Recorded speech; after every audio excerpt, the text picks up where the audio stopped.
ng nasabing halaga ng pabuya kumpara sa kasong ipinupukol sa butihing pastor na hindi pa nga napapatunayan.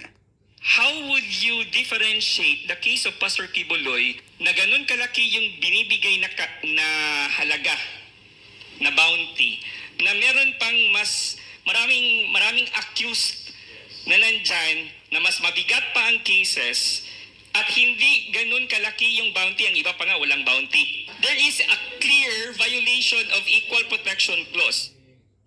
Para sa Executive Secretary ng KOJC na si Eleanor Cardona, ang dapat lagyan ng patong sa ulo ay ang mga kriminal tulad ng mga magnanakaw sa gobyerno, smuggler at drug lords. Yung mananagot dapat ang hulihin ninyo, habulin ninyo, lagyan ninyo ng patong sa ulo. Yun ang dapat, no? Yung mga magnanakaw dito sa gobyerno, yung mga smuggler, yung mga drug addict, yung mga drug lords, yun yung mga makasalanan. Hindi ang Kingdom of Jesus Christ. Nagkakamali kayo. Wala dito yung sinasabi ninyo. Binabalik ko sa iyo. No, Secretary Abalos, yung batas ay batas. Tama. Dapat ikaw ang unang sumunod dyan. Binigyang diin naman ng KOJC Legal Counsel dahil ito ay isang public concern, dapat na pangalanan ni Abalos ang mga kaibigang nagbigay ng donasyon para sa pabuya laban kay Pastor Apollo. Bagay na sinangayunan din ni Roque.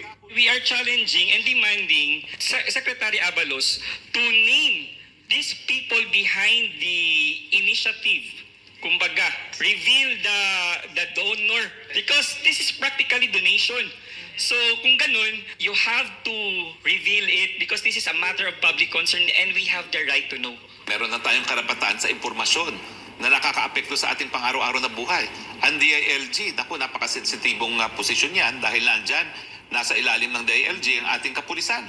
So sino ba itong tao na nagpapalakas sa DILG na magdodonate ng 10 million? So dapat man lang, lumantad ka kung sino ka. At tingnan natin kung anong interest mo para ikaw ay magpalakas sa gobyerno, lalo na sa DILG. Ang mga